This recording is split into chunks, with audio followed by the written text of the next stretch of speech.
Personal story segment tonight. As you may have heard, actor James Gandolfini is found dead in Rome, Italy, apparently from a heart attack. He was 51 years old.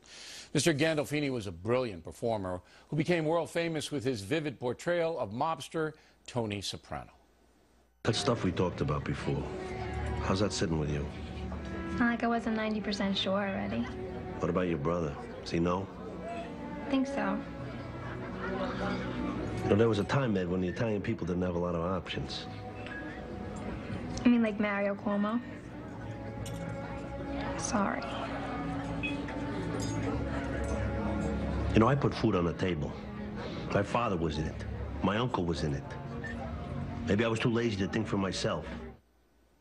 The program, The Sopranos, did receive some criticism because Gandolfini was so charismatic, he almost made the vicious crime boss look like a decent human being.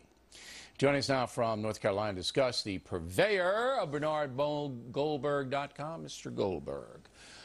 All right, so Gandolfini, undeniably brilliant actor, but I believe that he humanized this guy to the point that it might not have been a positive for the country because impressionable people, younger people in particular, you know, look at this guy who murders people and he sells drugs and he does all kinds of terrible things. But, you know, he's really not all that bad. And you say? Well, Tony Soprano clearly was a horrible human being. But what made him interesting is that he paid for his sins. He was tortured. Despite the money, the house, the cars, the women, he was never at peace. Here was a guy who could have anything he wants, and he was going to a psychiatrist and taking Prozac.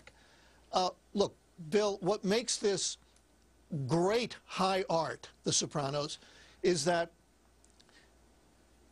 the producers looked at the human condition, and they did what great art does. They shined a light in a very dark place. This was a morality play. And anybody paying attention, maybe not the people you referred to, but anybody paying attention would see that Tony Soprano lost in this morality play. Okay, and I'm not, the writing was very subtle in the program. If you followed it week to week, you saw his sister, his mother, his uncle, everybody turned against him, his wife in the end. They all turned against him, and you're right. They didn't glorify his situation. But Gandolfini himself, and it's an almost possible position, he's so good that you're drawn to him. You're drawn to him. Yeah, I'd like to have a, you know, a spaghetti dinner with with Tony Soprano. And it was so much so that people who loved the show, you know, they kind of lost the darkness that you point out. They kind of lost it. I think there are two kinds of people who would think that way. Real-life gangsters who liked the show and said, oh, yeah, he's a good guy. I like him. He's like me. And basically guys who want to think that they're tough. So they think, yeah, I want to be like Tony Soprano. But in a big country and a show with a big audience, you're going to have some losers who think that way. But there's not a shred of evidence. There's not a shred of evidence that this had any effect on the culture. Look, let me give you an example. Let me challenge that for a minute. The gangsta culture is not just black. There are a lot of whites who want to be gangstas. This was in that realm. Go. If you're one of those people who see just the surface of the show and you say, oh, just like you said, he's a gangster, I love him, I think I want to have dinner with him. I want to be a gangster. Yeah. I'd like to kill people like you. Yes, I am acknowledging, Bill, that there are some people like that. But people who watch the show with a bit of intelligence saw how miserable it. Look, he had a wife who was as bad as he was in her own way. She knew what he did, and she was willing to put up with that because she liked the jewelry and all that. But let me make one more point. Let me make one. Did you see the movie The Untouchables with De Niro? De Niro played Al Capone, all right? And in the movie, it's Kevin Costner, Elliot Ness against De Niro, Al Capone.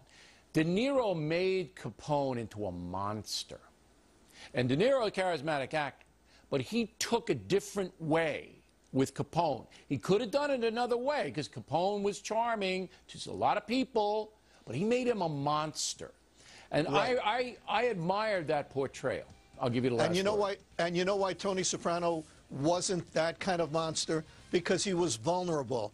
He Right. was tortured. He was going to a psychiatrist. He was an empty soul. There was nothing inside of him. Now, I don't expect kids to see that, and those are the people who maybe have to worry a little about.